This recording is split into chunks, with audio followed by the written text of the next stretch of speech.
Good morning student. और इसी के साथ में भगवती शिक्षक प्रशिक्षण महाविद्यालय की ऑनलाइन क्लासेस जारी हैं आपके लिए, कई दिन से चल रही हैं, ये हम सभी को मालूम है। और हमारा टॉपिक चल रहा है संप्रेषण, और थर्ड यूनिट चल रही है, ये भी मालूम है। और संप्रेषण में हम कई टॉपिक क्लियर कर चुके हैं। उसी में संप्रेषण की अपने प्रक्रिया देखी थी, और प्रक्रिया के साथ हमने उसकी अर्थ परिभाषा और उसकी तत्व देख लिए, सारी चीज़ों का हमने अध्ययन कर लिया है। और इसी के साथ में आज हमारा टॉपिक है मेथड्स ऑफ कम्युनिकेशन प्रोसेस, यानी क्या होता है इसका कि कम्युनिकेशन के तरीके, यानी संप्रेषण प्रक्रिया के तरीके। संप्रेषण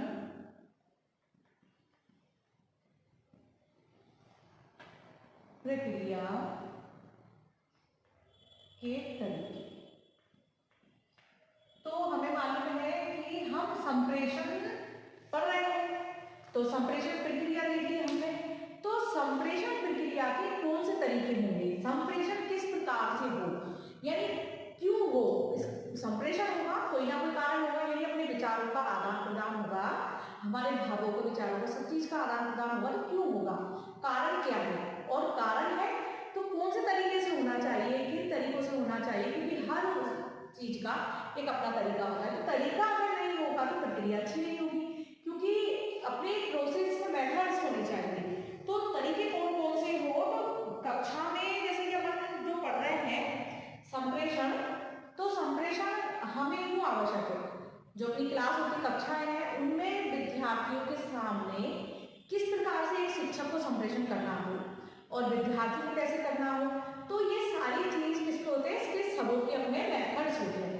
तो मेथड्स नहीं होंगे, तरीके नहीं होंगे, तो फिर संप्रेषण प्रक्रिया अच्छी नहीं होगी। इस वजह से तरीकों का होना जरूरी है।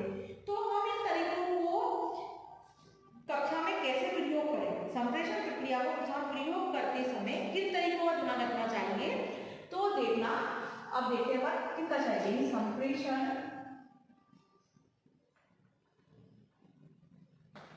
प्रक्रिया में किन किन तरीकों का ध्यान रखना चाहिए, यानी कक्षा में प्रयोग में निम्नलिखित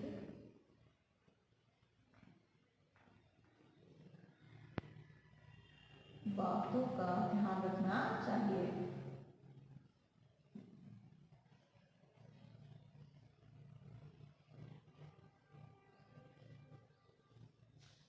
तो समग्र प्रक्रिया में कक्षा में प्रयोग में निम्नलिखित बातों का ध्यान रखना चाहिए। तो कौन कौन सी प्रक्रिया है, वो है, पहला है उद्देश्य,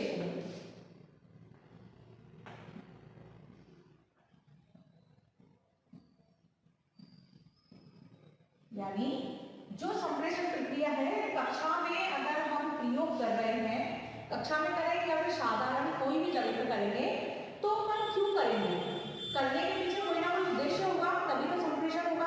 अगर हमारे पास कोई उद्देश्य नहीं है तो बिना मतलब के तो हमने कोई भी चीज नहीं होगी, क्योंकि जब भी व्यक्ति संप्रेषण करता है तो उसमें कोई ना कोई उद्देश्य होता है, या फिर उसके कोई ना कोई विचार होते हैं, या उसके अंदर कभी भी कहते हैं ना कि जैसे हमारे पेट में उथल-पुथल हो रही है, कोई अपने अंदर कोई बात चल रही होती है कि जब तक हम किसी से कह नहीं देते हैं तो बात हमसे पचती नहीं है, कहते हैं ना बात नहीं पचा पाता, ये नहीं कर पाता। तो इस प्रकार से क्यों, तो कोई ना कोई उद्देश्य होगा, तो कहने का कोई ना कोई चीज होगी कि अपने विचारों को हम बाहर निकालें, कैसे निकालें, तो उसमें उद्देश्य होता है। इसी प्रकार से कक्षा में जब हम संप्रेषण का प्रयोग कर रहे हैं, तो कक्षा में संप्रेषण प्रक्रिया जब हम करते हैं तो उसका कोई ना कोई उद्देश्य होता है, क्योंकि विद्यार्थी और शिक्षक, जब शिक्षक आता है तो शिक्षक कक्षा में प्रवेश से पूर्व कक्षा में शिक्षक का क्या होता है, कोई ना कोई उद्देश्य है। कक्षा में आ रहा है तो क्या उद्देश्य है कि विद्यार्थी को उसकी जो पाठ्य सामग्री है, पाठ्य पुस्तक है, उसके बारे में बताना है, उसका सिलेबस बताना है, उसको कोर्स पूरा कराना है, या फिर कई बार अनुशासन सिखाना है, मतलब विद्यार्थी को किसी भी प्रकार का ज्ञान को देना है। तो उद्देश्य यही है कि विद्यार्थी, उद्देश्य काफी कुछ भी हो सकते हैं, सभी के अपने अपने उद्देश्य अलग होते हैं। और इसी प्रकार से विद्यार्थी जब कक्षा में बैठते हैं तो कुछ ना कुछ सीखने के लिए ही बैठते हैं, और कुछ ना कुछ सीखना चाहते हैं किससे, शिक्षक से। तो जो अगर सीखना चाहेंगे तो प्रक्रिया क्या होगी, वो संप्रेषण की प्रक्रिया होगी। तो संप्रेषण होगा तो किसी न किसी उद्देश्य को पूर्ण करने के लिए ही संप्रेषण होगा। तो अच्छे संप्रेषण प्रक्रिया की विशेषता है कि उसमें शिक्षण के उद्देश्य तथा विशिष्ट उद्देश्य होने चाहिए। यानी अपन ने पढ़ा है ना कि विशिष्ट उद्देश्य, अपेक्षित व्यवहार परिवर्तन विशिष्ट उद्देश्य, मतलब बिना उद्देश्य कुछ नहीं हो सकता, इसलिए उद्देश्य पूर्ण करने के लिए कुछ ना कुछ उद्देश्य होने चाहिए, तो विशिष्ट उद्देश्य होने चाहिए। अब दूसरा है निर्देशात्मक अध्यापन। दूसरा है निर्देशात्मक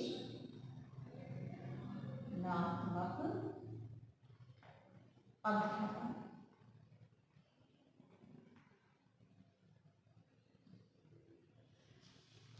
तो निर्देशात्मक अध्यापन क्या होता है? सॉरी जरा अध्यापक लिखा हुआ गया है।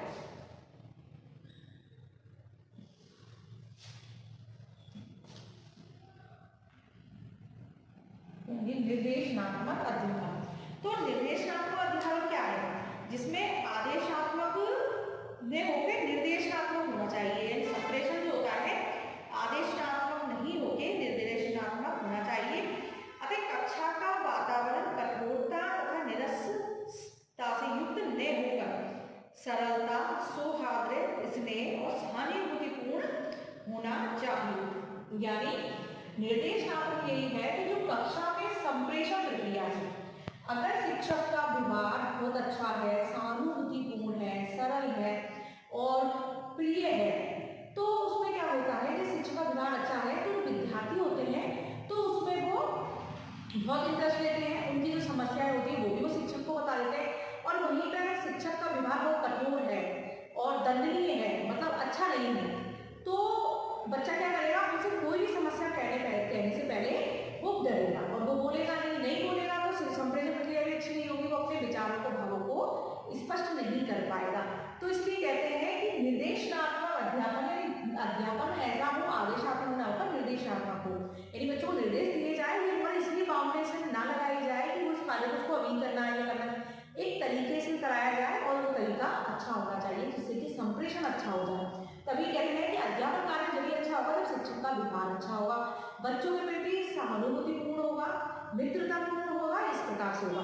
कई बार हमने देखा है कि कहीं पर जैसे कि हम जाते हैं तो वहाँ शिक्षक का व्यवहार बहुत कठोर होता है, तो बालक उनके सामने खड़े खड़े घबराने लग जाते हैं, कुछ भी कहने के बजाय कुछ कह जाते हैं, उनसे जो कहना चाहते हैं वही बोल पाते हैं। और कई टॉपिक्स ऐसे होते हैं बच्चों को नहीं समझ में आते, तब भी वो शिक्षक को नहीं बताते कि नहीं हमें समझ में नहीं आया। लेकिन अगर शिक्षक का व्यवहार अच्छा होगा तो बच्चे को अगर कोई भी समस्या होगी, जो कोई भी चीज पूछनी होगी तो फट से वो बता देगा कि मुझे ये चीज समझ में नहीं आई है।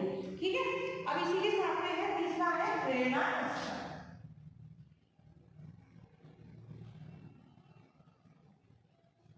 ठीक है, तीसरा पॉइंट है प्रेरणा स्तर।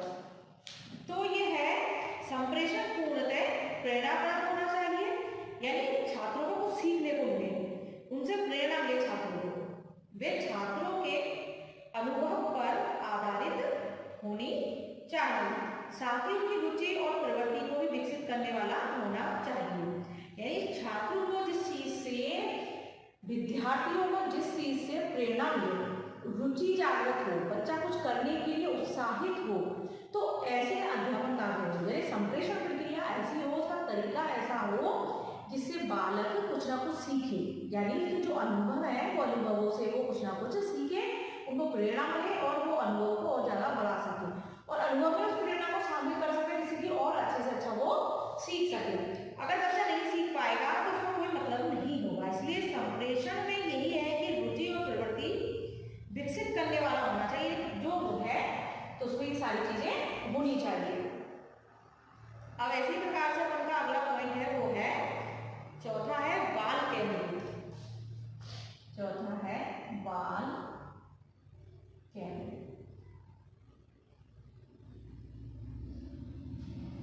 अब बाल केंद्रित कैसे होगा? संप्रेषण प्रक्रिया पर कक्षा में प्रयोग कर रहे हैं, कक्षा प्रयोग देख रहे हैं अपन, इसमें कक्षा में प्रयोग, संप्रेषण प्रक्रिया इसको कर लो, मैं की बजाय का कक्षा में प्रयोग करते समय इन बातों का ध्यान रखना चाहिए, यानी निम्नलिखित बातों का ध्यान रखना चाहिए।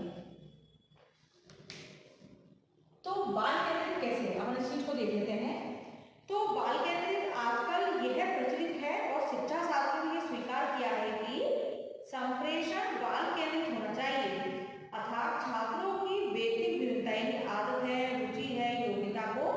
ध्यान में रखते हुए क्या करना चाहिए, अध्यापन कार्य करना चाहिए। बालकों की रुचि, योग्यता, उनकी क्षमता और आयु के अनुसार शिक्षा होनी चाहिए, कहते हैं ना। तो बाल केंद्रित कैसे होगी, यानी बालकों को केंद्र रखते, यानी पहले बच्चा है तो उसके बाद क्या देखेंगे, रुचि देखेंगे, योग्यता देखेंगे, आयु देखेंगे, क्षमता देखेंगे। तो ये सारी चीज देखेंगे तो बालक की जो शिक्षा होगी बहुत अच्छी होगी ना। अब जैसे कि ये लो बाल केंद्रित बच्चा है, विद्यार्थी। अब विद्यार्थी है तो विद्यार्थी शिक्षक से क्या चाहता है कि ये चाहता है कि शिक्षक मेरी रुचियों का ध्यान रखे, है ना, और दूसरा योग्यता का ध्यान रखे, तीसरा क्षमता कि बच्चा क्या कितनी क्षमता है, वो कितना सीख सकता है ना, और विद्यार्थी क्या, आयु का इसलिए अगर बच्चा 6 साल का है तो उसको अपन ज्यादा क्या चीज सिखा सकते हैं। 6 साल के बच्चों को कितनी चीज आनी चाहिए, तो आयु 6 साल का बच्चा है तो 8 साल के बच्चे के बराबर पढ़ा रहे तो बोलते हैं ना 2 साल का डिफरेंस हो जाएगा। तो बच्चा क्या अपनी आयु के अनुसार जो उसकी मानसिक क्षमता होती है उसके अनुसार ही सीखता है, और क्षमता उसकी शारीरिक मानसिक दोनों क्षमता करती है। आयु के अनुसार ये दोनों चीजें बढ़ती है, समझ बढ़ती है। अगर बच्चे की आयु कम है तो उन चीजों को नहीं समझ पाएगा जो हम उसको समझाना चाहते हैं। तो विद्यार्थी को बाल केंद्रित शिक्षा ऐसे है कि बालक को ध्यान में रख के ही सारी चीज की जाए। तो इसी प्रकार से विद्यार्थी आयु देखो, क्षमता देखो, योग्यता, किस चीज में रुचि रखता है उसकी रुचि का भी ध्यान रहे। यदि बालक खेल खेल में सीखना चाहता है या फिर बालक कोई प्रकार से करके सीखना चाहता है, यानी इस बाल केंद्रित में वो कैसे भी बालक सीख सकता है। तो इसलिए बालक की चीज का ध्यान रखना चाहिए। अब अगला पॉइंट है अपना सुनियोजित।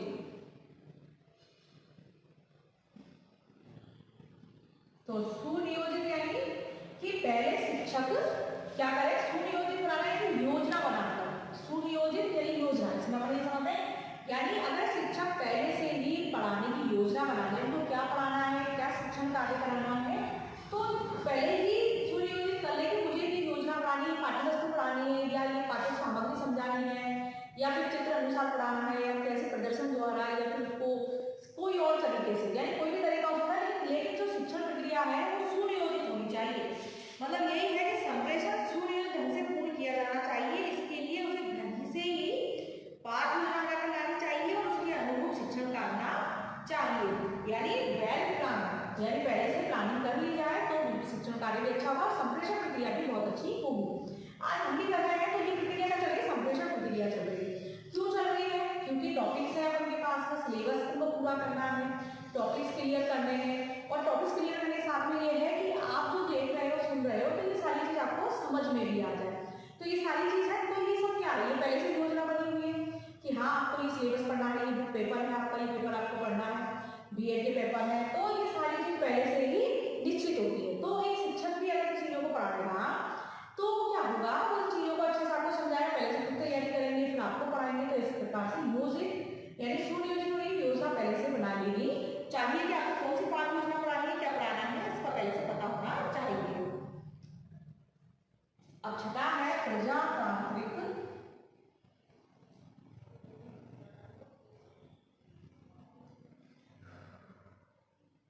पद्धति पर आधारित।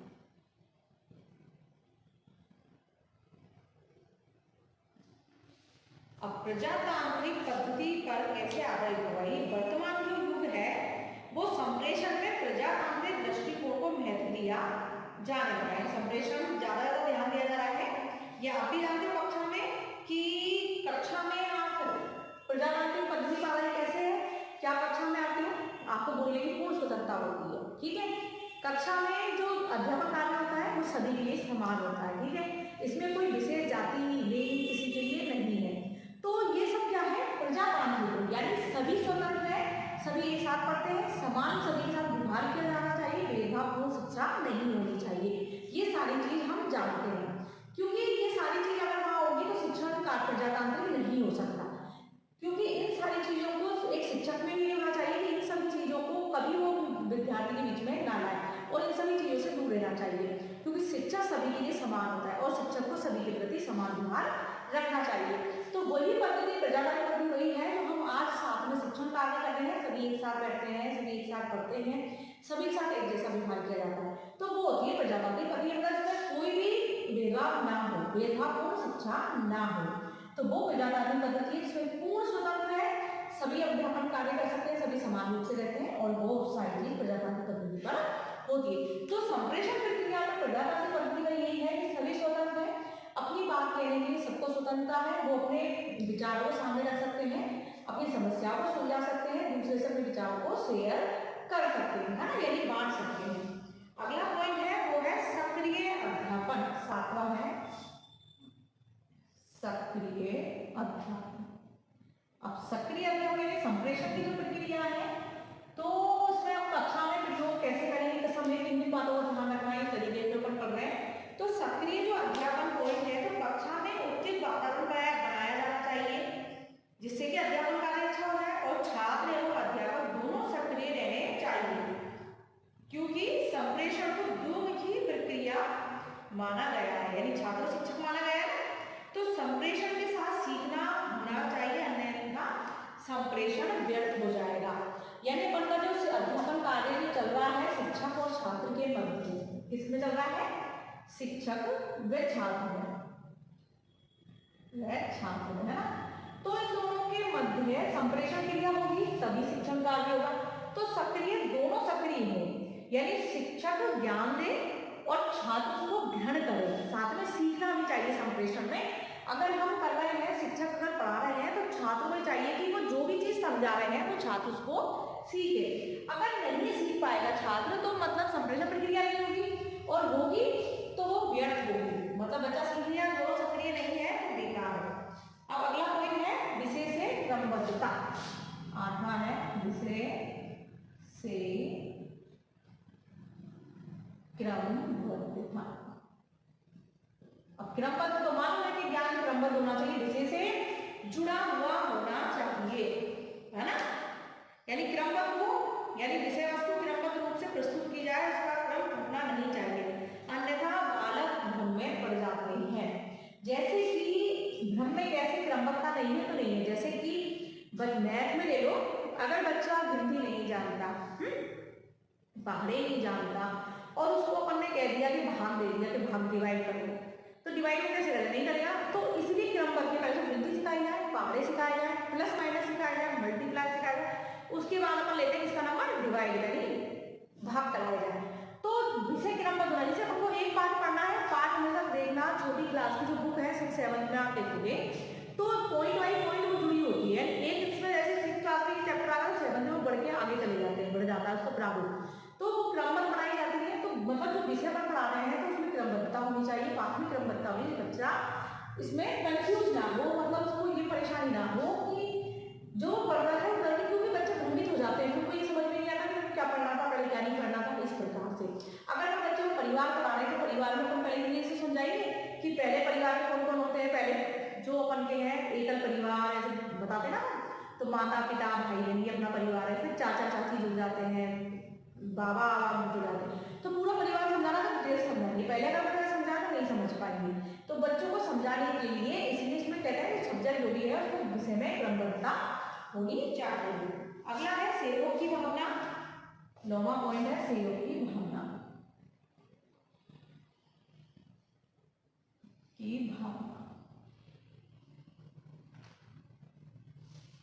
अब सहयोग तो आप सभी को समझ में आता है, पॉइंट करना कई बार आ गया है। तो संप्रेषण में छात्र एवं अध्यापक दोनों से सक्रियता अपेक्षित है, एक दूसरे को सहयोग अपेक्षित है, यानी दोनों एक दूसरे से सहयोग करते हैं जब संप्रेषण होगा, नहीं तो नहीं होगा। अगला है पाठ की तैयारी,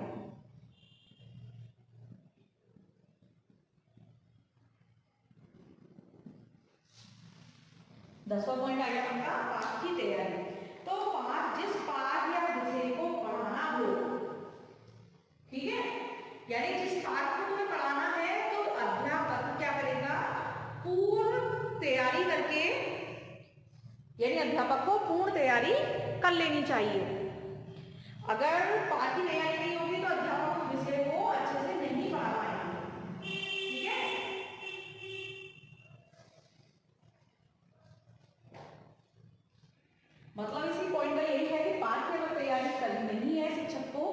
जैसे कि आज मुझे संप्रेषण नहीं जानती तो मैं संप्रेषण को नहीं पढ़ा सकती। एकदम मैं तुमसे कह दिया था संप्रेषण क्या है तो तुम समझा सकते हो, नहीं समझा सकते। तो इससे पहले शिक्षक को विद्यार्थी तो उस चीज़ पर तैयारी करते हैं कि हाँ हमें ये चीज़ समझनी है, और फिर बच्चों को अपन को समझाएंगे तो हम पहले ही पाठ की तैयारी कर लेते हैं, इसलिए पहले ही पाठ की तैयारी कर लेनी चाहिए। अब अगला है पूर्व ज्ञान पर आधार।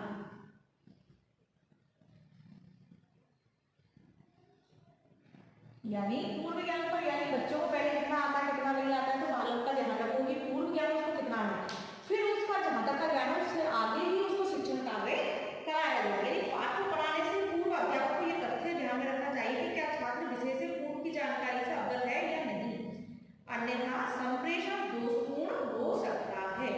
यानी अगर हमने ये नहीं जाना कि विद्यार्थी का जो पूर्व ज्ञान है वो कितना है ना, जैसे कि आप एक चीज समझो, जैसे आपका मनोविज्ञान सब्जेक्ट है, आप 12th पास करके आते हो तो आप मनोविज्ञान सब्जेक्ट नहीं समझ पाते क्योंकि अगर वो सब्जेक्ट नहीं चलते हैं तो नहीं समझ पाते हो। कई सब्जेक्ट ले लेते हैं तो उनको आ जाता है, लेकिन कई विद्यार्थी को नहीं मालूम है, तो फिर अगर नहीं मालूम है तो फिर शिक्षक क्या करेंगे कि मनोविज्ञान की स्टार्टिंग से आपको समझाएंगे सब्जेक्ट में क्या है, क्यों आया है, कि इसमें बच्चे के बारे में तुम क्या समझ सकते हो, साइड उनकी बच्चों की सोच को समझना, विचारों को समझना, कैसे समझोगे, तो इसलिए अपन वो करते हैं। तो इस प्रकार से पूर्व ज्ञान अगर हमने नहीं देखा कि बालक को कितना ज्ञान है कितना नहीं है, तो हम उस चीज को पढ़ा देंगे तो लेकिन बच्चा नहीं समझ पाएगा, क्योंकि उसमें जितना ज्ञान है अपन प्रस्तावना बनाते हैं, इसलिए बनाते हैं कि बच्चे के अंदर से निकाल सके उसको कितना ज्ञान है कितना नहीं है।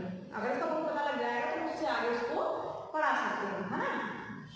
तो इसलिए पूर्व ज्ञान पे आधारित यानी संप्रेषण प्रक्रिया का प्रयोग कर रहे हैं, तो इसमें यही है कि हम संप्रेषण में हर चीज को अपन समझ सकते हैं और जान सकते हैं। अगला है सहायक सामग्री का समुचित प्रयोग।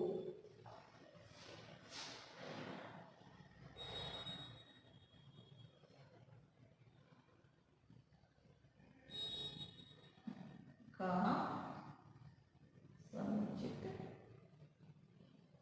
प्रयोग। अब सहायक सामग्री मालूम है कि जो सामग्री हम शिक्षण कार्य में प्रयोग में लेते हैं, जो हमारे शिक्षण कार्य के उपयोग में आती है, जैसे कि सहायक सामग्री पुस्तक है, पत्र पत्रिकाएं हैं और कई लेयर हैं अपन की, है ना, भाषा प्रयोगशाला में सब क्या है। और जैसे कि अपन चित्र समझाना चाहते हैं तो मॉडल है, चार्ट है और कुछ भी हो सकता है, स्थान वगैरह पर ले जाते हैं, ये सारी चीज क्या होती है सहायक सामग्री, पढ़ाने की उसमें काम आए सहायक सामग्री होती है। तो संप्रेषण में उचित स्थान पर सहायक सामग्री का प्रयोग करना चाहिए जिससे पाठ में रोचकता आ सके और बालक उसे सीख सके। जैसे कि इसमें यही है कि पाठ की रोचकता के लिए जैसे पाठ को समझाना है, जैसे कि हम बच्चों को कोई पहाड़ वाड़ दिखाना चाहते हैं, हाँ, प्रकृति का अध्ययन कराना चाहते हैं, बालक को हमने पहले पढ़ा दिया समझा दिया, अब बालक उसी को कैसे समझेगा, तो हमने चित्र बनाकर या पहले से मॉडल तैयार करके बच्चों को दिखाएंगे और समझाएंगे। जैसे भारत का नक्शा दिखाना है तो नक्शा बता दिया हमने कि भारत यहाँ है, दिल्ली यहाँ, ये सारी चीजें हैं, तो उस नक्शे में अपन उनको चित्र के माध्यम दिखाएंगे तो बच्चा बहुत जल्दी समझ जाएगा। तो इसलिए सहायक सामग्री का उपयोग समुचित प्रयोग उस जगह करना चाहिए जहाँ इसकी आवश्यकता, बिना आवश्यकता के प्रयोग नहीं करना चाहिए। ठीक है। अगला है स्वतंत्र वातावरण।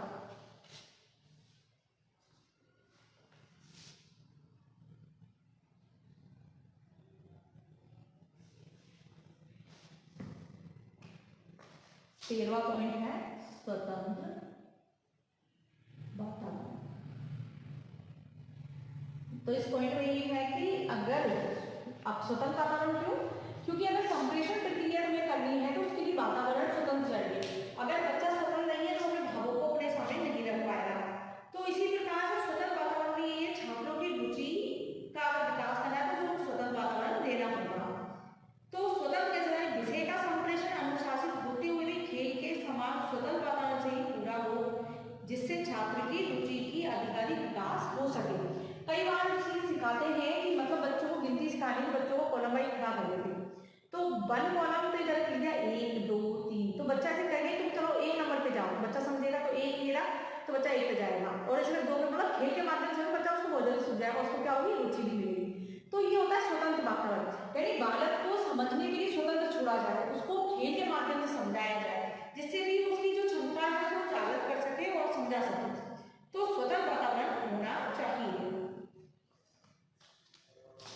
मुद्दा है आत्मविश्वास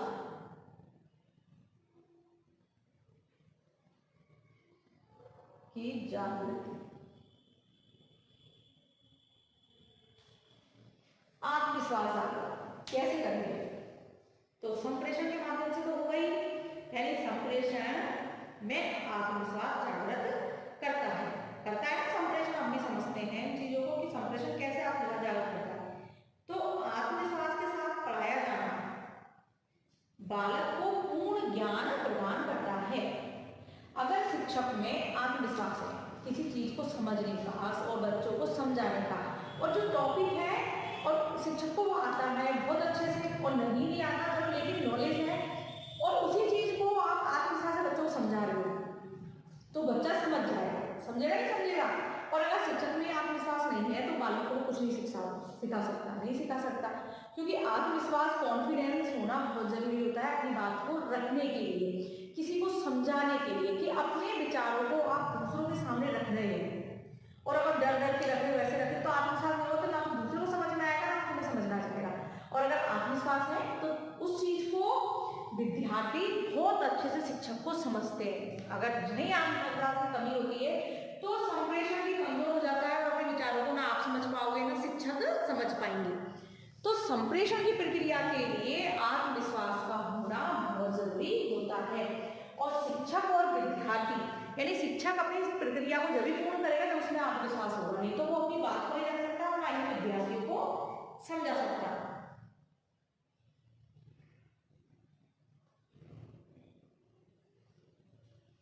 अगला पॉइंट है उपचार पूर्ण अध्यापन। 15वां है उपचार पूर्ण अध्यापन। अब उपचार पूर्ण अध्यापन कैसे होगा कि अगर अपने को बालक की कमजोरी मालूम है, हमने मतलब विद्यार्थी कमजोरी को समझ लिया है, लेकिन अपन बालक को नहीं बताएंगे विद्यार्थी में कमजोरी है, और हम उसका धीरे धीरे करके उसकी कमजोरी को जान के उसकी कमजोरी को दूर करते हैं। ठीक है, अब इस कमजोरी को दूर करेंगे तो क्या होगा? उपचार पूर्ण अध्यापन होगा। मतलब बालक की कमजोरी हमें पता होता है, शिक्षक विद्यार्थी से कुछ पूछता है, उससे बातें करता है तो ये समझ जाता है कि विद्यार्थी में कमजोरी क्या है, उसकी कमजोरी क्या होगी, शिक्षण संबंधी हो चाहे कोई सब्जेक्ट संबंधी, किसी भी संबंधी हो सकती है, तो वो होगी तो शिक्षक को पता लग जाता है, तो वो उस बालक की कमजोरी को जान के उस कमजोरी को दूर करने का प्रयास करता है, और उसी को उपचारपूर्ण अध्यापन कहते हैं, जिसमें अध्यापन संबंधी कोई भी कमजोरी हो और शिक्षक उसको दूर करे। तो हमारे अभी 15 पॉइंट हो गए। 15 पॉइंट मैंने आपको डिटेल से एक एक पॉइंट की सारी चीजें आपको समझा दी है कि संप्रेषण प्रक्रिया है, तो संप्रेषण प्रक्रिया में कक्षा में प्रयोग करते समय, ठीक है, यानी संप्रेषण प्रक्रिया का कक्षा में प्रयोग करते समय किन बातों का ध्यान रखना चाहिए, तो बहुत सारी चीज मैंने आपको बता दी। तो कौन कौन सी बातें हैं? ये 15 पॉइंट है, ये 15 पॉइंट का हमेशा ध्यान रखना चाहिए संप्रेषण अगर आप क्रिया कर रहे हो कब? कक्षा में, क्योंकि मालूम है बिना संप्रेषण के नहीं हो सकता। आज मैं आपसे बोल रही हूँ तो ये संप्रेषण प्रक्रिया ही है, आदान प्रदान हो रहा है, मैं आपको समझा रही हूँ, आप इस चीज को समझ रहे हो, सारे अपने टॉपिक्स क्लियर हो रहे हैं। तो ये 15 पॉइंट है, तो इन पॉइंटों के माध्यम से आप संप्रेषण प्रक्रिया के तरीकों को समझ सकते हैं। और इसी के साथ में आज हमारा ये टॉपिक